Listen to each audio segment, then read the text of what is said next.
বৈষম্য বিরোধী আন্দোলনে শহীদদের মধ্যে অন্যতম আলোচিত নাম মীর মুগ্ধ। আন্দোলন চলাকালে গত 18 জুলাই রাজধানীর উত্তরার আজমপুরে গুলিবিদ্ধ হয়ে নিহত হন বাংলাদেশ ইউনিভার্সিটি অব প্রফেশনালস বিইউপির শিক্ষার্থী মুগ্ধ। মৃত্যুর আগে ক্লান্ত শিক্ষার্থীদের মাঝে পানি বিতরণ করছিলেন মুগ্ধ। সেই ভিডিও অশ্রুসিক্ত করেছে দেশের মানুষকে।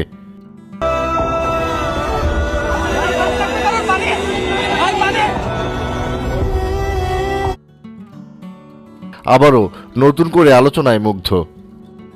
20 নভেম্বর হঠাৎ সোশ্যাল মিডিয়ায় ভাইরাল হয় মুগ্ধ মারা যায়নি, মুগ্ধই স্নিগ্ধ ছিল এমন একটি পোস্ট। আওয়ামী লীগ পরিবার, মুজিব ফোর্স, হৃদয়ে বঙ্গবন্ধু এমন বিভিন্ন নামের পেজ থেকে এমন পোস্ট করা হয়। নিষিদ্ধ সংগঠন ছাত্রলীগের সাবেক নেত্রী বেনজির হোসেন নিশি বলেন, আচ্ছা, মুগ্ধ বা স্নিগ্ধ একজন নাকি আলাদা দুইজন, এটা প্রমাণ করা কি খুব কঠিন কাজ, নাকি প্রমাণ করতে খুব বেশি সময়ের প্রয়োজন আছে? আওয়ামীপন্থী অনলাইন অ্যাক্টিভিস্ট থেকে শুরু করে সবিজ অঙ্গনের বেশ কয়েকজনকে এমন পোস্ট করতে দেখা যায়। নাট্যকর্মী নুনা আফরোজও একই ধরনের পোস্ট করেন, যদিও পরে তিনি সেটা ডিলিট করে দেন। অভিনেত্রী সুহানা সাবা লিখেন, পানি লাগবে পানি।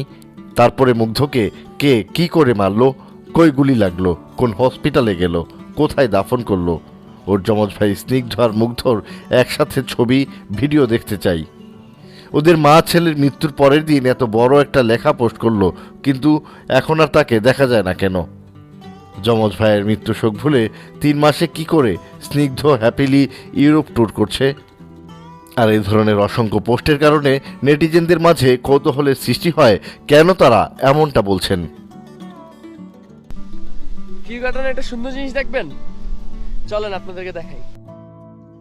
কিন্তু প্রকৃতপক্ষে মুগ্ধ এবং স্নিগ্ধ দুজন পৃথক ব্যক্তি, তারা দুজনই যমজ ভাই। এ নিয়ে সংশয়ের কোনো অবকাশ নেই। সামাজিক যোগাযোগ মাধ্যমে প্রচারিত মুগ্ধ ও স্নিগ্ধের একসঙ্গে তোলা অসংখ্য ছবি ও ভিডিও রয়েছে। মুগ্ধ ও স্নিগ্ধকে ঘিরে সামাজিক মাধ্যমে ছড়িয়ে পড়া সংশ্লিষ্ট দাবিকে গুজব বলে চিহ্নিত করে খলিলুর রহমান সৈকত নামের একটি ফেসবুক আইডি থেকে 21 নভেম্বর একটি পোস্ট করা হয়। ওই পোস্টে যুক্ত একটি ভিডিওতে মুগ্ধ ও স্নিগ্ধকে একই ফ্রেমে একসঙ্গে দেখা যায়। সেখানে তিনি লিখেন, গুজব ছড়ানো থেকে বিরত থাকুন। মুগ্ধবাই ছিল, মুগ্ধবাই আছে, মুগ্ধ থাকবে আমাদের মনে। এইখানে সত্যতা প্রমাণ করার কিছু নাই। তাকে নিয়ে আমাদের এত স্মৃতি, তার বলার মতো কিছু নেই। গত 18 নভেম্বর মুগ্ধর বড় ভাই মীর মাহমুদুর রহমান দীপ্ত তার ফেসবুক অ্যাকাউন্টে 3 ভাইয়ের ছোটবেলার একটি ছবি শেয়ার করেন। গত 26 জুলাই সাদিয়া ইসলাম মৌ নামের একটি ফেসবুক আইডি থেকে মুগ্ধকে স্মরণ করে একটি ছবি পোস্ট করা হয়। ছবিটিতে মুগ্ধ তার যমজ ভাই স্নিগ্ধকে একসঙ্গে দেখা যায়। গত 29 জুলাই মীর মুগ্ধের মৃত্যুর বিষয়ে প্রথম আলোতে প্রকাশিত একটি প্রতিবেদনে 2 যমজ ভাই মুগ্ধ ও স্নিগ্ধের একসঙ্গে ঘোরার সময় তোলা একটি ছবি পাওয়া যায়। গত 5 অগাস্ট মীর মাহমুদুর রহমান দীপ্তর ফেসবুক অ্যাকাউন্ট থেকে প্রকাশিত একটি ভিডিওতে রিকশায় করে রক্তাক্ত অবস্থায় মুগ্ধকে হাসপাতালে নিয়ে যাওয়ার সময়কার দৃশ্য দেখা যায়। এছাড়া 9 অক্টোবর মুগ্ধর জন্মদিনে দীপ্ত ফেসবুকে মুগ্ধর গুলিবিদ্ধ অবস্থায় পড়ে থাকার একটি ভিডিও এবং 18 অক্টোবর তার মৃত্যুর 3 মাস পূর্ণ হওয়ার দিনে মুগ্ধর কবরের একটি ভিডিও পোস্ট করেন।